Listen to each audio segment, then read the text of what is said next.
We understand that you have now placed your assets in a blind trust, so you don't know what's happening to them going forward, but you knew what they were going into that blind trust. So what are they? Look, Stephanie, I follow the rules of the Ethics Commissioner. Guess what one of the requirements is to diversify trade to the European Union?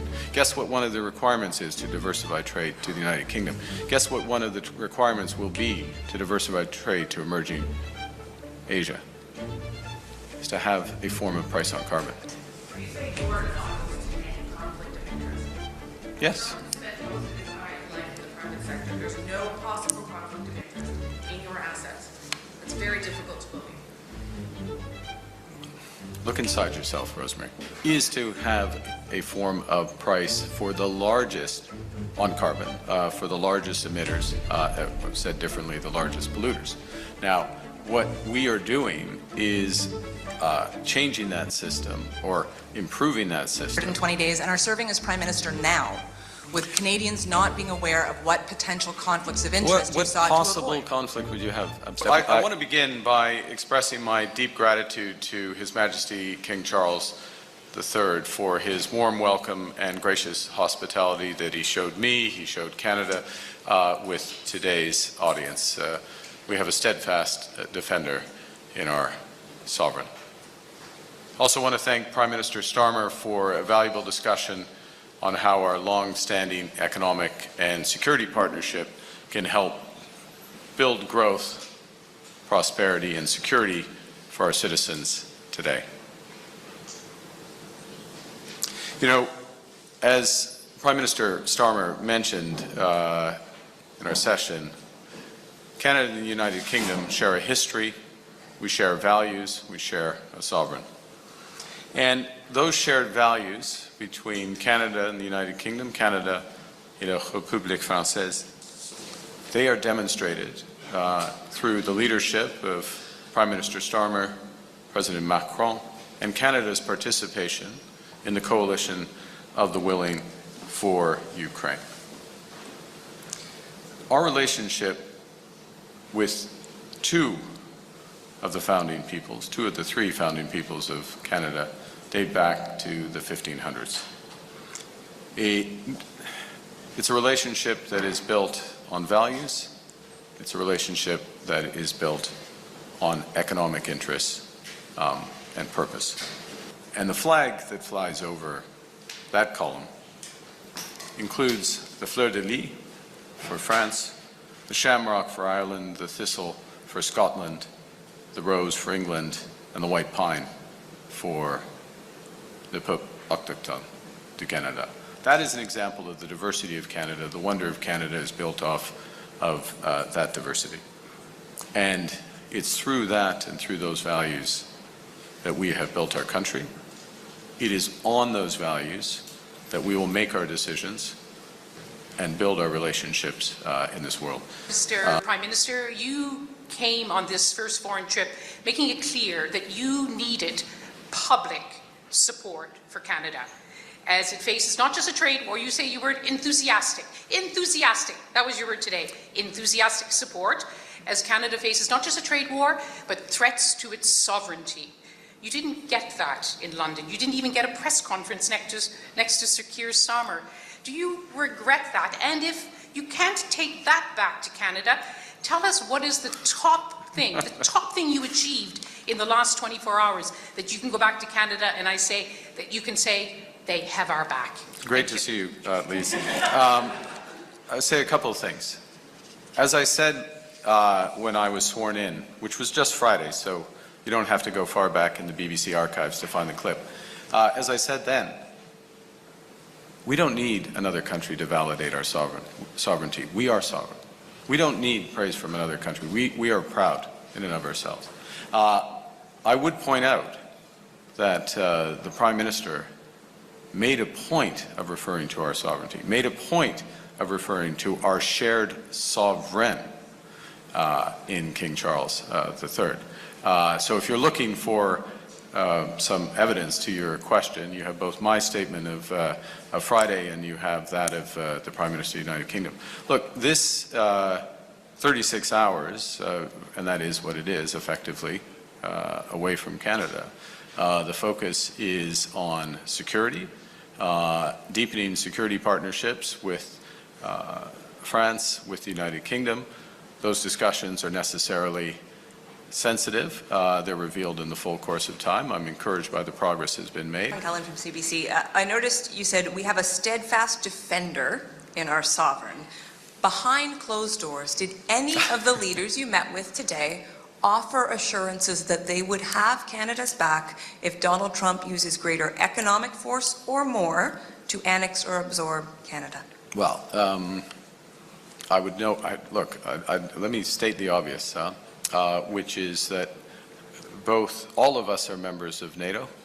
All of us have respect Article 5 of NATO. So the or more part of your question is unthinkable.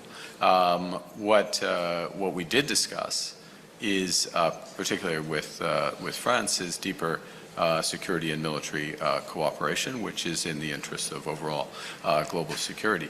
And we did discuss in both cases deepening of our economic ties. Thank you. Mr. Carney, Stephanie Levitz, Globe and Mail.